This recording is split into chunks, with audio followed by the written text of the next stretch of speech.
Buenos días, mi nombre es Lenny Fernando Méndez Santiago, pertenezco a la carrera de Criminología y Criminalística y pertenezco al grupo de tercer cuatrimestre. Este trabajo es para la asignatura de Derechos Humanos y Garantías, en el cual voy a hablar acerca del artículo a partir del 14 hasta el 23, tratando de explicar, de poner un ejemplo acerca de lo que dice cada uno de estos artículos. Y vamos a comenzar con el artículo 14, que nos dice que ninguna ley se le dará efecto retroactivo en el prejuicio de alguna persona. Esto nos quiere dar a entender que si el día de mañana fuese un delito subir a las redes sociales videos que hablen sobre el gobierno o temas de derechos, no se me podría meter a la cárcel por estos por estos videos o por anteriores videos subidos a las redes por mí, por mi persona, por la persona que lo haga. Esto precisamente porque sería un efecto retroactivo al mismo tiempo, en el cual estaríamos juzgando a la persona, en este caso a mí, suponiendo, por acciones de mi pasado con leyes del presente, ¿no? De eso nos hablaría el artículo 14. Siguiendo vendría el artículo 15, el cual nos dice que está prohibida la celebración de tratados para la extradición de reos políticos para que estos asuman calidad de esclavos al país al que se les va a extraditar. Es decir, que si aquí en México se tiene un reo de un país de Oriente y el país de Oriente solicita una extradición para que sea juzgado en el país de Oriente, eh, digamos por el delito de que se escapó de su amo y que en el cual él se encontraba en una calidad de esclavo al declarar esto, y que nos dan a entender que parte de la condena que se le impondrá ya a la persona, al reo político que esté en nuestro país, será el recibir azotes o recibir la amputación de alguna extremidad. eh, Eso tendría como consecuencia que pues no sería extraditado, es decir, no se realizaría lo que es la extradición. Eso es lo que nos quiere decir el artículo 15. Siguiendo con el artículo 16, nos dice que nadie puede ser molestado en su persona, en su familia, papeles, en su domicilio o en sus posesiones sin la autorización de una autoridad competente. Es decir, que por esas ocasiones hay personas eh, que son liberadas aunque estos tengan una culpabilidad muy alta en el proceso que se esté llevando contra esa persona. Esto por el maltrato que se da por parte de las autoridades, no hacen las cosas como se deben hacer. Siguiendo, vamos con el artículo 17, que nos dice que toda persona tiene derecho a que se le administre justicia de manera pronta, completa e imparcial y que el servicio de todo esto sea gratuito, ¿no? Esto nos quiere dar a entender que ni una persona puede hacerse justicia por sí misma, ni ejercer violencia para reclamar su derecho. Es decir, tenemos que estar dentro de los parámetros que lo que la misma justicia nos indica. Si no podemos ir y hacer algo por nuestra propia mano, siempre y cuando afectemos a alguien más o violemos alguna ley establecida, ¿sí?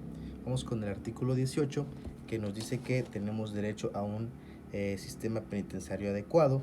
Esto, pues el ejemplo por ahí es para decir que si más adelante, cuando se complete la condena, cuando se finalice, por X o Y razón, podamos tener una buena reinserción a la sociedad cuando finalice, como ya dije, la condena. Es decir, que no tengamos ningún problema al momento de regresar a la sociedad y, por ejemplo, en estos casos se realizan lo que son actividades dentro de lo que es el sistema penitenciario, en las cárceles, en las prisiones, en los centros en los cuales los reos se encuentren, que se tengan actividades que ayuden a su crecimiento personal, a su mejoría y estabilidad también emocional o física, ¿no? El artículo 19 nos dice que se tiene un derecho a la presunción de inocencia hasta ante cualquier procedimiento, hasta que se demuestre lo contrario. Eso quiere decir que no se puede exceder el plazo de 72 horas en lo que son las cuestiones de autoridad judicial. No podemos ser retenidos más de 72 horas en una institución con autoridad judicial para lo que viene siendo el estar esperando la respuesta o las pruebas en contra de nosotros, ¿no? No podemos estar más de ese tiempo. Llegando a las 72 horas se nos tiene que liberar porque se estaría violando lo que es el artículo 19, es el derecho a la presunción de inocencia ante cualquier procedimiento. El artículo 20 habla sobre el derecho a un proceso penal acusatorio, es decir, que tendremos que seguir una serie de pasos para poder completar lo que viene siendo un proceso penal correcto y podamos ser juzgados tanto inocentes como culpable dependiendo de lo que se dé en la situación. Y eso en esta parte se hablan de 3 puntos muy importantes, siendo el primero el proceso del juicio de índole penal, es decir, todo lo que conlleva. También tiene mucha importancia lo que son los derechos del imputado y los derechos de la víctima. ¿Sí? En este procedimiento, en estos derechos también nos habla de que tenemos garantías, debemos tener garantías como lo que son la publicidad, es decir, cuando tenemos vamos a tener alguna reunión para poder ser juzgados ante el juez, esta puede ser exhibida en internet, pueden acudir personas externas, todo para que pueda ser sabedora de la sociedad. La contradicción, es decir, la parte demandante, la parte que defiende, deben dar sus argumentos y ya va a ser el juez quien se encargue de decidir ahora sí que qué parte es la que le convence, ¿no? Dependiendo de los argumentos que estos den. La concentración, que es decir, tratar de que se lleve el menor tiempo posible y en las audiencias se hable de cosas que de verdad sean importantes, no andar con rodeos o con suposiciones, cosas concretas. Y la continuidad, que es una cuestión que nos permite iniciar desde el comienzo, ahora sí que, aunque valga la redundancia, y terminar como se debe. No va a haber interrupciones ni estar regresando, sino que es continuo. Y el artículo 21 nos vendría a decir que tenemos derecho a la seguridad pública de carácter civil. Es decir, como ejemplo, un oficial preventivo no te puede multar administrativamente por pasarte un alto. Podría hacer la detención si nos detecta en flagrancia que estamos cometiendo alguna infracción a la ley, y nos puede detener y solicitar el apoyo de algún oficial de tránsito que él sí está con la capacidad, con el conocimiento de levantarnos una multa, una infracción, mientras que el oficial administrativo, de carácter civil, no podría.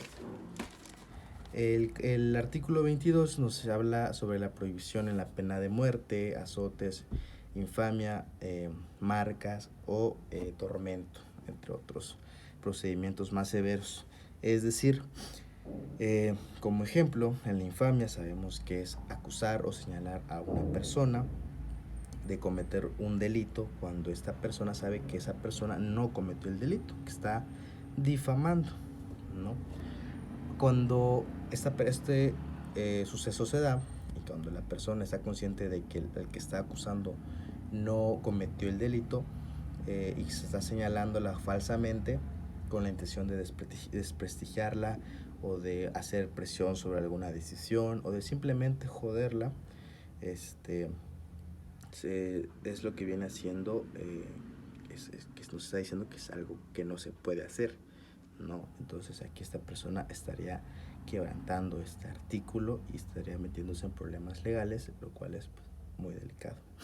Y para finalizar, el artículo 23, en el cual nos establece el non bis in idem, es decir, que nadie puede ser juzgado más de 2 veces por un mismo delito.